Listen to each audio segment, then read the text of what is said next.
मैं Rakesh Chauhan Envira online school पर आपका एक बार फिर से स्वागत करता हूं। और हमारा चैप्टर 7वां चल ही रहा है, आपको पता है, आप कंटिन्यू हमारे साथ जुड़े हुए हैं और जिसका पार्ट 4 आज लेके आया हूं। इससे पहले वाले 4 पार्ट आप जरूर जाके देखिए, क्योंकि अध्याय के 2 पार्ट होते हैं, जिसमें से पहला पार्ट में हमने केवल और केवल किन के बारे में जानकारी ली? परमाणु सिद्धांत के बारे में। 4 बहुत महत्वपूर्ण सिद्धांत थे, जिसमें से जो सबसे प्रभावी सिद्धांत था वो था नील्स बोर का परमाणु मॉडल, जो हमने रिसेंट क्लास में पढ़ा था।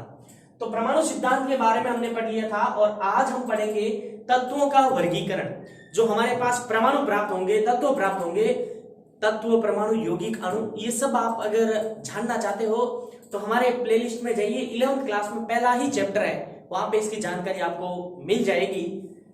तो परमाणु सिद्धांत के बाद हम पढ़ेंगे तत्वों का वर्गीकरण।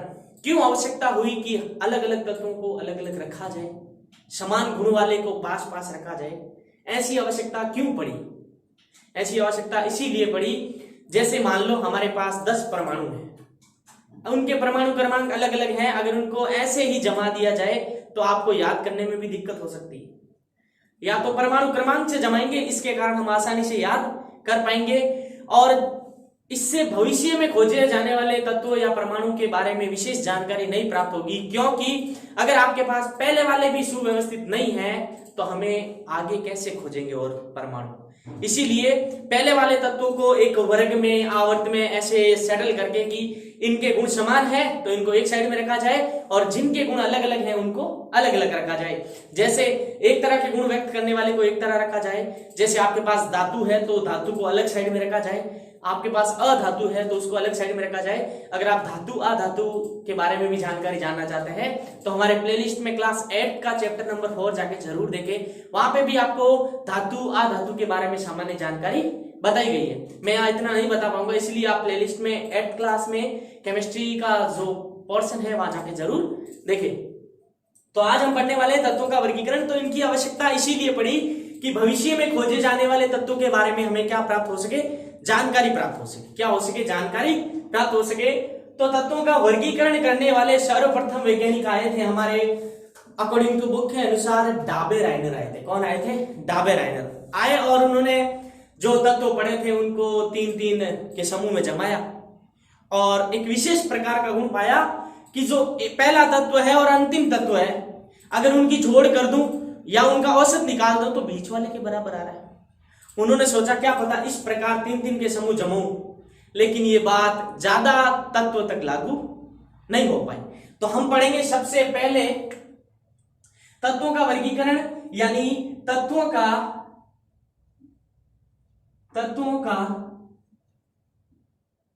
वर्गीकरण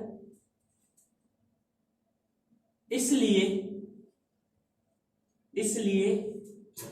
आवश्यक है कि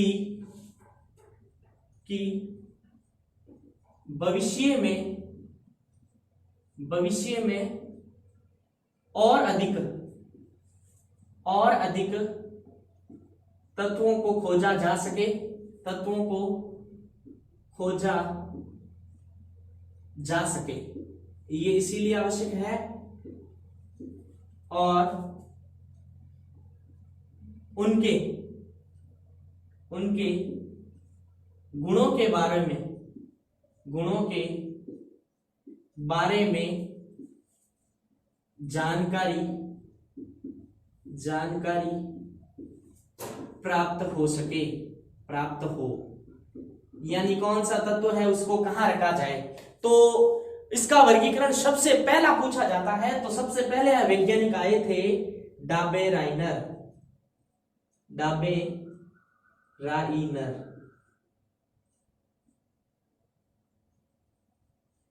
2 साल पहले इसका क्वेश्चन पूछा गया।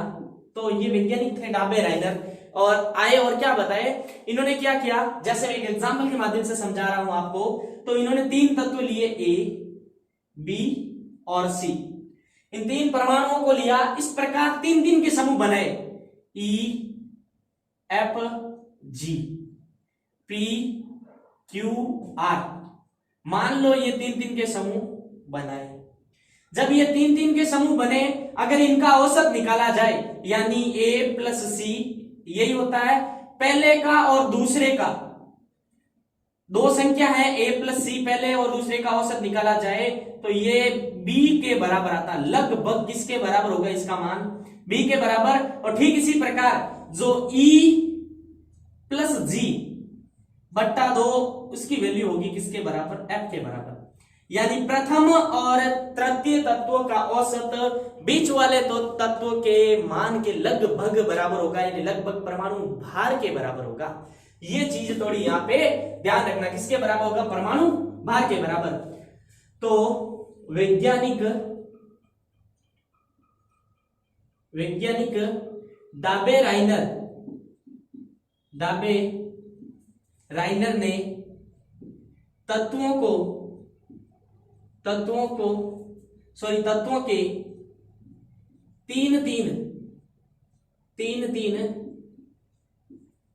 के तीन तीन समूह बनाए,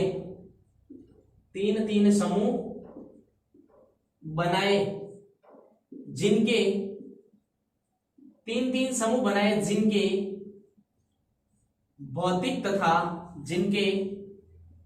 भौतिक तथा रासायनिक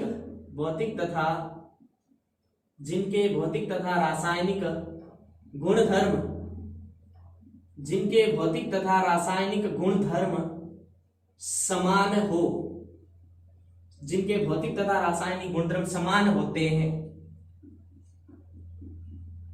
इन्हें डाबे राइनर का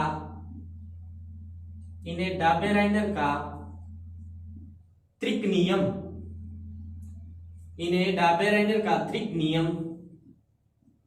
कहते हैं। क्या कहते हैं? डाबे राइनर का त्रिक नियम कहते हैं। तो वैज्ञानिक डाबे राइनर थे जिन्होंने तीन तीन तत्वों के समूह बनाए, और इन समूह को क्या कहा गया था? Triplet law.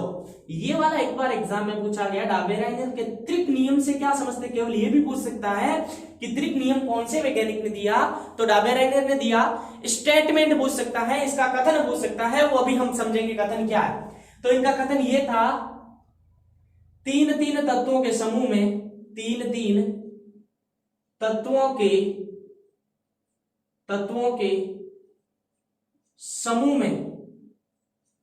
समूह में पहले तथा तीसरे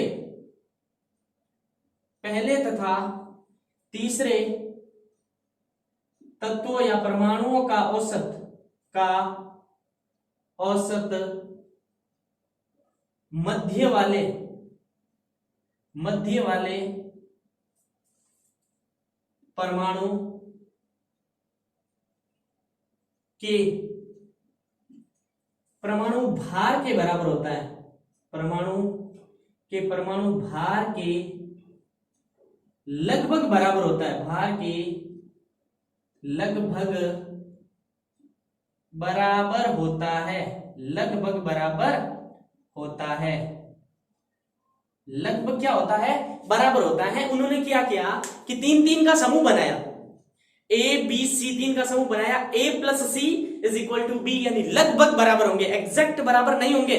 उन्होंने ये नहीं कहा कि एग्जैक्ट बराबर होंगे, लगभग बराबर होंगे। उसे क्या कहते हैं? डाबे राइनर का त्रिक नियम। यहां पे डाबे राइनर का त्रिक पूछ ले अगर आपको, तो ये पूरा इतना सा लिखना है कि उन्होंने तीन तीन तत्वों को बढ़ते हुए परमाणु भार लिख सकते हो आप। परमाणु भार लिखना जरूरी है, क्योंकि परमाणु भार का औसत बीच वाले के औसत के इक्वल आया था। अब मैं आपको एक एग्जांपल दे रहा हूं। जैसे आपके पास है लिथियम, सोडियम और पोटेशियम। लिथियम, सोडियम और पोटेशियम। तो लिथियम का होता है 7, इसका होता है 23 और इसका होता है 39। कितना होता है? 39। अब ये तीन का समूह बना दिया भाई साहब, देखो तीन का समूह तो बना दिया।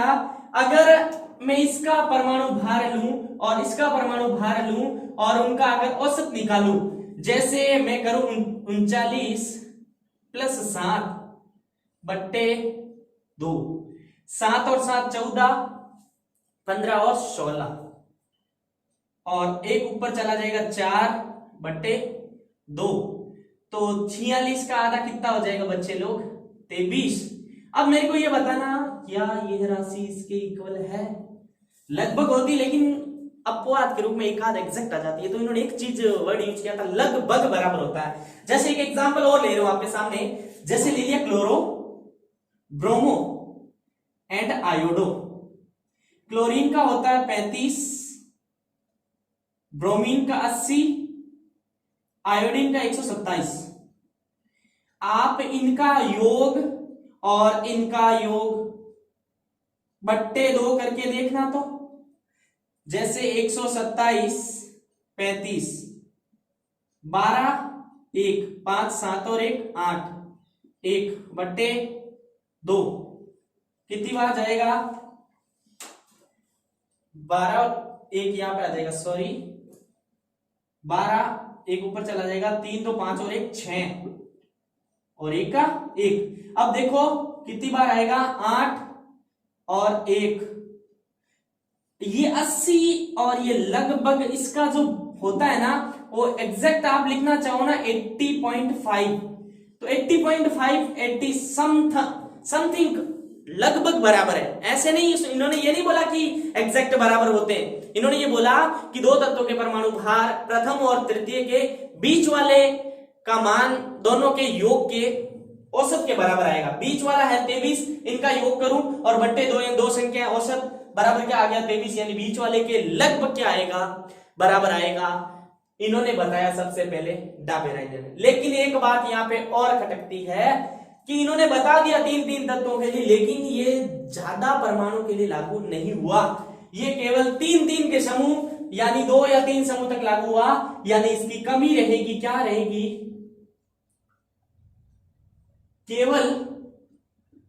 केवल कुछ परमाणुओं तक लागू हुआ, केवल कुछ परमाणुओं तक लागू हुआ,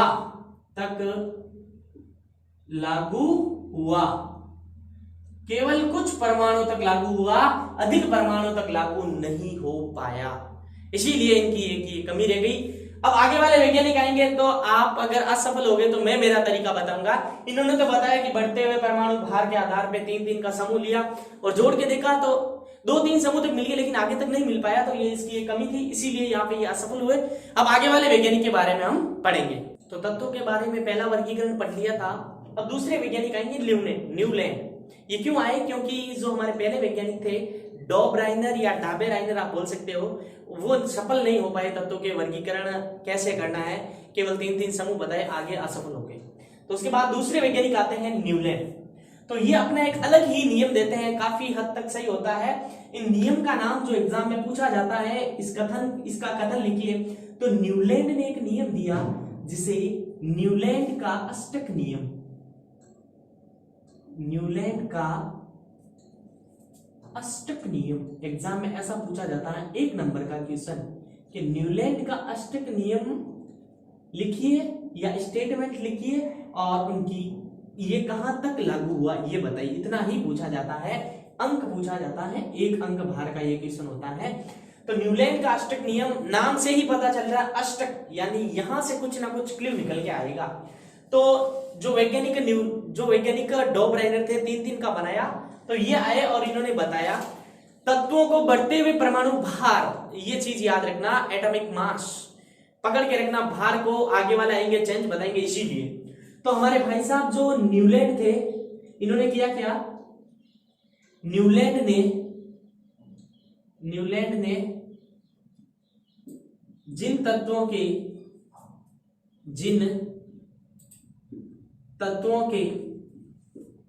भौतिक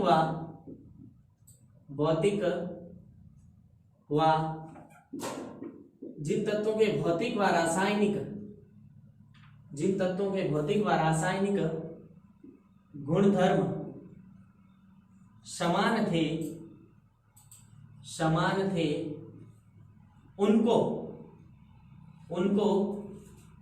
बढ़ते हुए, ये थोड़ा सा ध्यान रखना, बढ़ते हुए परमाणु भार के आधार पर, परमाणु भार के आधार पर, परमाणु भार के आधार पर व्यवस्थित किया, परमाणु भार के आधार पर व्यवस्थित किया और पाया। यहां तक लिखो अभी आप, और पाया। इन्होंने क्या किया कि तत्वों को उनके बढ़ते हुए परमाणु भार के आधार पर जमे, लास्ट में वापस समझाऊंगा। पाया कि, यहां से मेन नियम शुरू होता है, पाया कि पहले तत्वों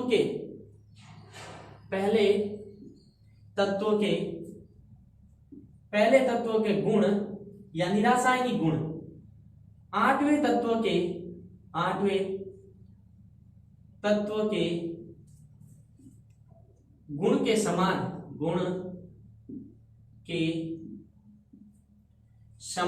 होते हैं। इन्होंने ये बताया, होते हैं। और एक उदाहरण दिया कि जिस प्रकार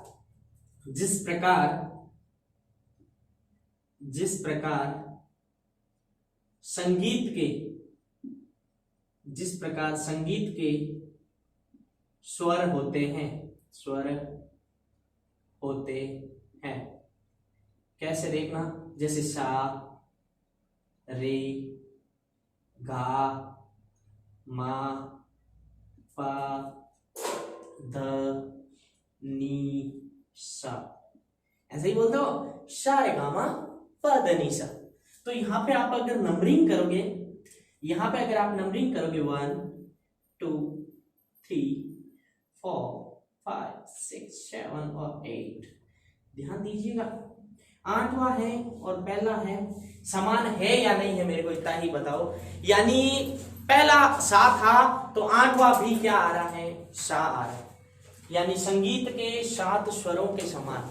तो जैसे इन्होंने बताया नियम कि lithium, beryllium, boron, carbon, nitrogen, oxygen, fluorine और नियॉन, उस समय जो ये नियॉन वाला वर्ग है 18वां वर्ग, उसकी खोज नहीं हुई थी। क्या नहीं हुई थी? खोज नहीं हुई थी। यानी अक्रिय वर्ग की खोज नहीं हुई थी, यानी अक्रिय गैसों की उस समय खोज नहीं हो रखी थी। इसीलिए ये नियम थोड़ा सफल हो चुका था, क्योंकि अगर अक्रिय गैस आ जाती तो 8 तत्वों के गुण उसके समान नहीं होते। तो यहां पे देखना, जैसे आपने ले लिया लिथियम, तो 8वां तत्व या तो उसी वर्ग का आना चाहिए या उसी आवर्त में आना चाहिए। वर्ग और आवर्त में आएंगे, यानी तत्वों को इस प्रकार व्यवस्थित किया जाता है, समान गुणधर्म वाले को एक वर्ग में रखा जाता है और असमान अलग अलग होते हैं। तो यहाँ पे अगर लिथियम देखा जाए तो पहले वर्ग का है, आगे पूरी आवर्त सारणी पढ़ेंगे, लेकिन ये पहला वर्ग का है। इसको आपने मान लिया 1, इसको मान लिया 2, 3, 4, 5, 6, 7 और 8 नंबर पे ध्यान देना वापस। क्या 1 और 8 एक ही वर्ग के हैं? इन खड़ी रेखाओं को वर्ग बोलते हैं, आगे आवर्त सारणी में पूरा पढ़ेंगे। तो ये इसी वर्ग का है कि नहीं है? तो उठा के देख लिया आपने, कहा सर मैं कार्बन से गिनती स्टार्ट करूंगा। चलो कार्बन से करो, 1 2 3 4 5 6 7 और 8। अब ध्यान दो, जहां से गिनती स्टार्ट की उसी के नीचे आ रहा है नहीं आ रहा? ठीक है, तो किसी ने कहा नहीं मैं करूंगा फ्लोरीन से गिनती स्टार्ट, तो फ्लोरीन को 1 नंबर दे दिया जाए। 1 2 3 4 5 6 7 और 8। क्या फ्लोरीन और क्लोरीन एक ही वर्ग के हैं? यानी यहां तक देखा जाए तो एक ही वर्ग के। लेकिन किसी ने कहा कि मैं लूंगा एल्यूमिनियम। फिर 8 पे देखा गया तो यहाँ पे डी ब्लॉक आ जाएगा। कौन सा ब्लॉक आ जाएगा? संक्रमण तत्व आ जाएंगे, यानी डी ब्लॉक आ जाएगा। यानी यह नियम केवल और केवल, इसकी कमी याद रखना, कैल्शियम तक लागू हो पाया। कैल्शियम तक लागू हो पाया। कहां तक लागू हो पाया? कैल्शियम तक लागू हो पाया, यह है नियम। तो एग्जाम में पूछा जा सकता है न्यूलैंड का अष्टक नियम, 1 नंबर का क्वेश्चन पूछा जाता है, 2 साल पहले पूछा गया। न्यूलैंड का अष्टक नियम लिखिए, यानी स्टेटमेंट, और कमी याद रखनी है कहां तक लागू हो पाया? कैल्शियम तक। तो न्यूलैंड आए थे डॉबराइनर यानी डाबेराइनर के बाद। न्यूलैंड ने जिन तत्वों के भौतिक व रासायनिक गुणधर्म समान थे उनको बढ़ते हुए परमाणु भार, ये थोड़ा याद रखना, एटॉमिक मास के आधार पर जमाया और पाया कि जो पहले तत्व के गुण हैं जो आठवें तत्व के गुण के समान होते हैं। जिस प्रकार संगीत के 7 स्वरों की अगर तुलना की जाए सा रे गा मा पा धा नि सा से सा और सा देखा जाए पहला और 8वां इक्वल है, उसी प्रकार इन्होंने पाया कि जो जैसे लिथियम को लिया और वापस 8वां तत्व देखा गया तो सोडियम था, वह उसी वर्ग का तत्व था और धातु भी थी। तो यहां तक तो ठीक है, लेकिन अगर किसी ने एल्यूमिनियम लिया और देखा कि कैल्शियम तक ही है आगे, तो डी ब्लॉक के तत्व आगे, यानी यह नियम केवल और केवल कहां तक लागू हो पाया, कैल्शियम तक लागू हो पाया, यानी यह इनकी एक बड़ी असफलता थी। आगे पढ़ेंगे इनके बाद जो वैज्ञानिक आएंगे वो क्या और सुधार करते हैं। तीसरा नियम पढ़ेंगे और चौथा नियम और आवर्त सारणी अगले आने वाले पार्ट में हम पढ़ेंगे। तो तीसरा नियम क्या कहता है, मेंडलीव का आवर्त नियम पूछा जा सकता है। आवर्त नियम से आप क्या समझते हैं? आगे हम पढ़ेंगे आधुनिक आवर्त नियम। केवल इतना ही पूछा जाता है, आवर्त नियम से आप क्या समझते हैं? केवल हमें स्टेटमेंट समझना है। आगे आने वाली क्लासों में पूरा डिटेल से जब आवर्त सारणी पढ़ेंगे तब पढ़ेंगे। तो वैज्ञानिक मेंडलीव थे जिन्होंने क्या किया, तत्वों को जो सारे वैज्ञानिक करते हैं उन्होंने ये किया, लेकिन थोड़ा सा अलग बताया। तो मेंडलीव ने तत्वों को परमाणु भार के बढ़ते हुए क्रम में जमाया। तो एक चीज याद रखना, जो आवर्त नियम है वो किसके आधार पे था? परमाणु भार के आधार पे था। आधुनिक आवर्त आगे आएगा जो एटॉमिक नंबर के आधार पे होगा। तो मेंडलीव ने तत्वों को परमाणु भार के बढ़ते हुए क्रम में जमाया, भार के बढ़ते हुए क्रम में व्यवस्थित किया और पाया कि जिन तत्वों के भौतिक व रासायनिक गुणधर्म समान थे वो उसी के आवर्त फलन होते हैं। यानी जो आवर्त गुण व्यक्त करेगा उनमें आने वाले सभी तत्व वही गुण व्यक्त करेंगे। ये केवल आपको स्टेटमेंट बता दिया जाता है, आवर्ती फलन होते हैं, बच्चे रट लेते हैं। अरे आवर्ती फलन का अर्थ क्या होता है कि यानी जो तत्वों के भौतिक व रासायनिक गुणधर्म, physical properties and chemical properties, यानी भौतिक गुण तथा रासायनिक गुण जिस आवर्त में आने वाले तत्व होते हैं वो उन्हीं का अनुपालन करते हैं, उन्हीं के आवर्त फलन उन्हीं को बार बार दोहराते हैं। यानी जैसे लिथियम है, सोडियम है, एक ही वर्ग के हैं तो उन्हीं को दोहराएंगे, और एक ही आवर्त के हैं तो उन्हीं को दोहराएंगे। यानी एक ही आवर्त और एक ही वर्ग में आने वाले तत्वों के गुण क्या होंगे? समान होंगे। कौन से गुण? जैसे संयोजकता है, विद्युत ऋणता है, आयनन एंथैल्पी। हम आगे आने वाले पार्ट में यही पढ़ेंगे। तो मेंडलीव का जो आवर्त नियम है बढ़ते हुए परमाणु भार के आधार पे था, लेकिन ये भी हर जगह लागू नहीं हुआ था। यानी प्रत्येक स्थान पे परमाणु भार उसके आवर्त फलन का कार्य नहीं कर रहे थे। यानी इन्होंने क्या आधार लिया, जैसे मैं एक आपको बताना चाहूंगा। इन्होंने जैसे आपके पास है ए, बी, सी और डी। जैसे इसका परमाणु भार है 25, इसका 27, इसका 28 और इसका 29, ऐसे ही है। इन्होंने ऐसे जमाया कि जो परमाणु भार कम है वो पहले आएगा और अधिक है वो बाद में आएगा। लेकिन जैसे ए है 25 तो ये पहले आना चाहिए, बी है 27 तो ये बाद में आना चाहिए, सी है 28 तो ये बाद में आना चाहिए, डी है 29 तो ये क्या आना चाहिए? बाद में आना चाहिए कि नहीं आना चाहिए? ऐसे ही आना चाहिए। बढ़ते हुए परमाणु भार के आधार पे आना चाहिए कि नहीं चाहिए? लेकिन एक जगह ऐसा पाया गया, आपके बुक में एक अपवाद मिलेगा कि जैसे आयोडीन की तुलना की, आयोडीन का समथिंग 158 समथिंग कुछ है, यानी मैं यहां पे इसको मान लेता हूं आयोडीन, यानी ये वाला यहां आ गया, यानी सी 28 पहले आ गया और बी 27 बाद में आ गया। यानी हर जगह मेरे कहने का अर्थ ये है, और इन वैज्ञानिक मेंडलीव कहने का अर्थ ये है, जो तत्व है बढ़ते हुए क्रम में चलेंगे परमाणु भार के आधार पे, लेकिन कहीं पर 2-3 जगह ऐसा पाया गया कि जो अधिक परमाणु भार वाले तत्व है कम परमाणु भार वाले तत्वों से भी पहले आ जाते हैं। आना चाहिए बाद में इनके अनुसार, लेकिन पहले आ जाते हैं। ये इनकी एक कमी थी। तो आगे आने वाले पार्ट में हम पढ़ेंगे मेंडलीव का आधुनिक आवर्त नियम। तो वहां पे इनके जो क्या क्या कमी है उनको मैं वापस डिस्क्राइब करूंगा, आपको वापस बताऊंगा। तो इसी तरह आप हमारे साथ जुड़े रहिए। मिलते हैं अगले पार्ट 5 में, chapter number 7 Hindi medium 10th class. Thank you.